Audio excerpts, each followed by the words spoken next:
नमस्कार, मैं हूं आपके साथ पूर्णिमा मिश्रा। हमारे खास प्रोग्राम क्या कहते हैं नरेंद्र मोदी में आज आपको सुनवाएंगे पीएम मोदी का वो ऐतिहासिक भाषण जो उन्होंने 10 जनवरी 2014 को गांधीनगर गुजरात में दिया।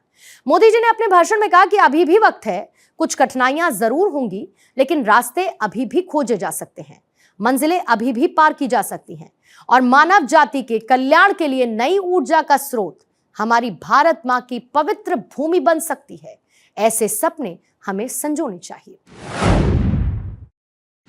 जिस स्थान पर यह कार्यक्रम हमारा चल रहा है, इस महात्मा मंदिर का निर्माण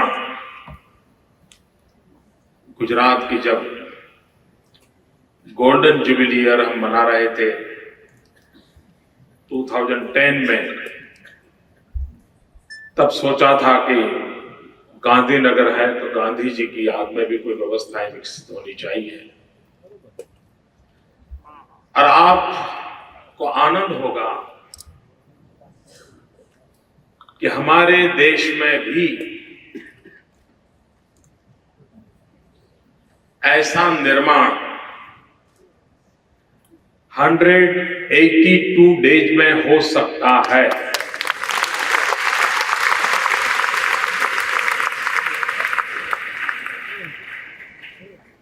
इस महात्मा मंदिर का प्रमुख हिस्सा 182 दिन में तैयार करके हमने 2011 का हमारा वाइब्रेंट समिट यहां पर किया था। कहने का तात्पर्य यह है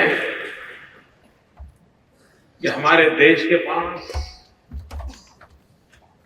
अपार क्षमता है, विपुल संभावनाएं हैं और ढेर सारी आकांक्षाएं हैं। आवश्यकता है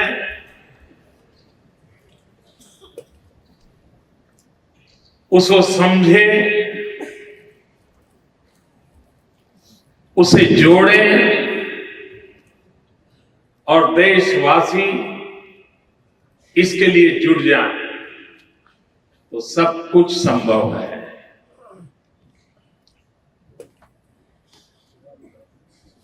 हम लगातार विचार विमर्श का एक प्रयास कर रहे हैं।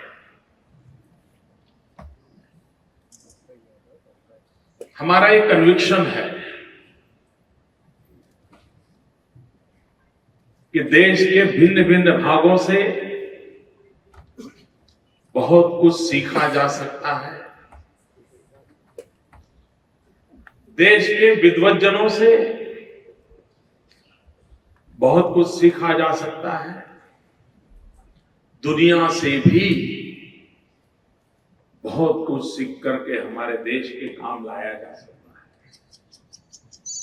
तो ये अवसर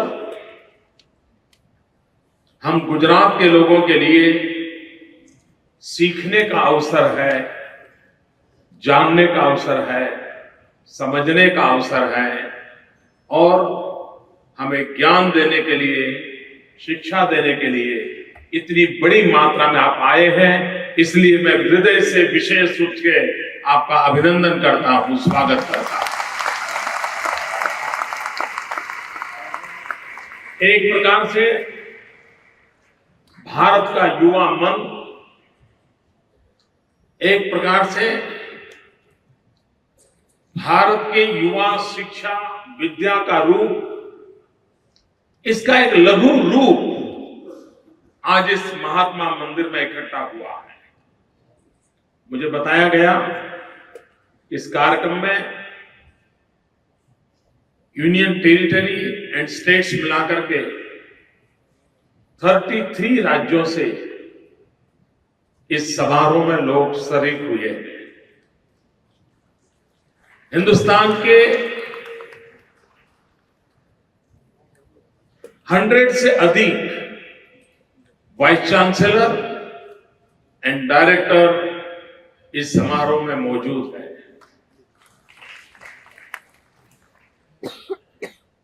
ये जो समिट चला उसमें विश्व में जिनकी गणना होती है ऐसे स्कॉलर, इनोवेटर्स 84 जिन्होंने आकर के इन भिन्न भिन्न कॉन्फ्रेंस के हिस्सों को संबोधित किया है। 1500 से अधिक प्रोफेसर्स, टीचर्स इसमें शरीक हुए हैं।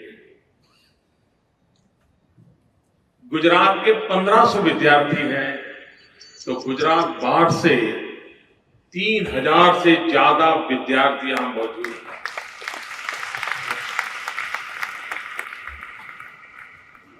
यहां करीब 40 देशों के 200 के अधिक स्टूडेंट्स भी मौजूद हैं। आप कल्पना कर सकते हैं कि शिक्षा के लिए चिंता करने वाला ये प्रयास, उसकी उपस्थिति को देखा जाए तो भी ये कितना महत्वपूर्ण है। मैं इसमें सहयोग देने वाले, इस कार्य को आगे बढ़ाने के लिए हमारे डिपार्टमेंट के सब लोग, यूनिवर्सिटी के सारे साथी और देश के अन्य कोनों से जिनकी मदद मिली, उन सबका मैं हृदय से अभिनंदन करता हूं, उनका धन्यवाद करता हूं। भाइयों बहनों, हम लोग लंबे अरसे से एक बात सुनते भी आए हैं और हम बोलते भी हैं। यूनान, मिस्र और रोम सब मिट गए जहां से, अब तक मगर है बाकी नामो निशा हमारा। कुछ बात है कि हस्ती मिटती नहीं हमारी। ये कुछ बात है कि हस्ती मिटती नहीं हमारी। वो कौन सी बात है?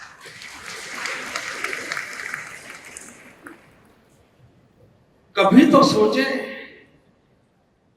क्या कारण है?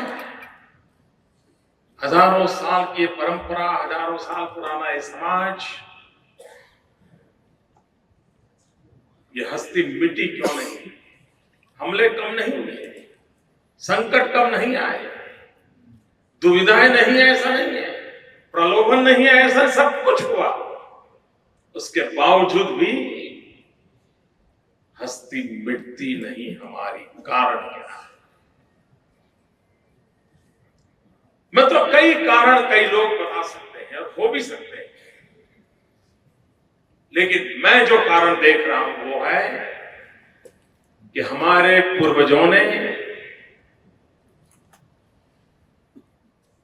जो इन्वेस्टमेंट किया था, वो इन्वेस्टमेंट था ह्यूमन वेल्थ के लिए इन्वेस्टमेंट किया था, मानव समाज के निर्माण के लिए शक्ति जुटाई थी। हर युग में, हर पल, हर समाज में, हर नेतृत्व ने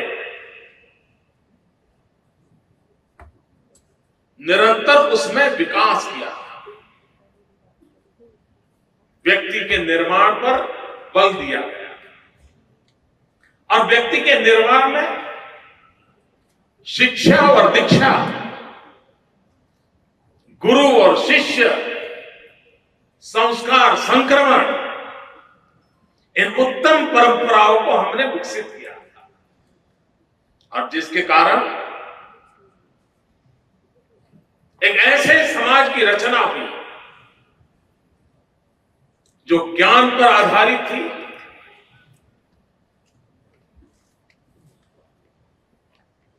उसके सारे पैरामीटर डायनेमिक थे, वे बदलाव को स्वीकार करने वाली व्यवस्था वाले थे, युगानुकूल परिवर्तन को स्वीकार करने वाला समाज बनाया। ये जो ज्ञान की परंपरा की हमारी जो विरासत है, और इसी के भरोसे आज हम कह सकते हैं कुछ बात है कि हस्ती मिटती नहीं हमारी।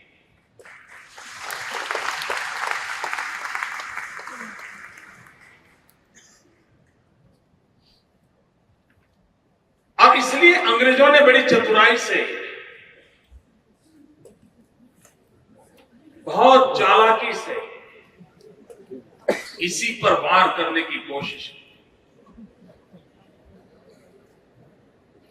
अगर लॉर्ड मैकाले ने हमला बोला तो शिक्षा, परंपरा और व्यवस्थाओं पर होगा। बाकी किसी ने हमको डुलाया नहीं, हिलाया नहीं, डराया नहीं, लेकिन ये एक ऐसा इंजेक्शन हो गया जिसने हमारे भीतर की शक्ति को झकझोर डाला। समय की मांग थी कि देश की आजादी के बाद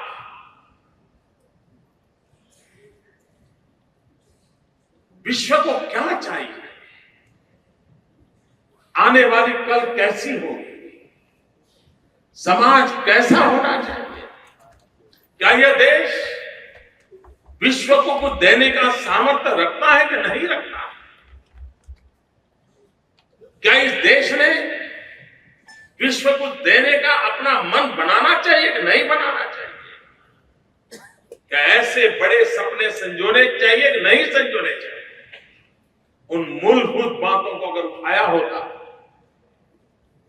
और उसी को लेकर अगर हम आगे चले होते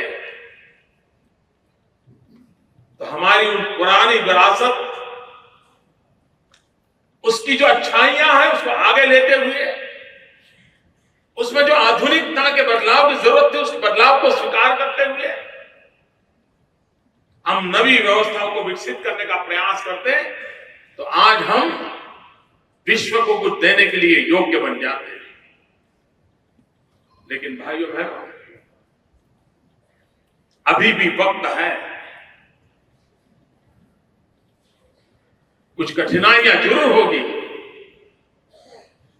लेकिन रास्ते अब भी खोजे जा सकते हैं, मंजिल अब भी पार की जा सकती है और मानव जात के कल्याण के लिए एक नई ऊर्जा का स्रोत ये हमारी पवित्र भारत माता की भूमि बन सकती है। ये सपने हमने संजोने चाहिए।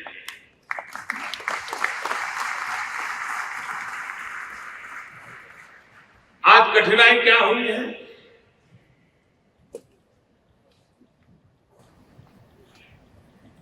कभी हम सोचे तो हमारा शिशु मंदिर का बालक वहां से लेकर के यूनिवर्सिटी में रिसर्च स्कॉलर बनने तक की यात्रा में कभी सवाल उठता है, कोई लिंक है क्या? या हर जगह पे हमें बिखराव नजर आता है? अगर ये पूरी विकास यात्रा इंटीग्रल नहीं है,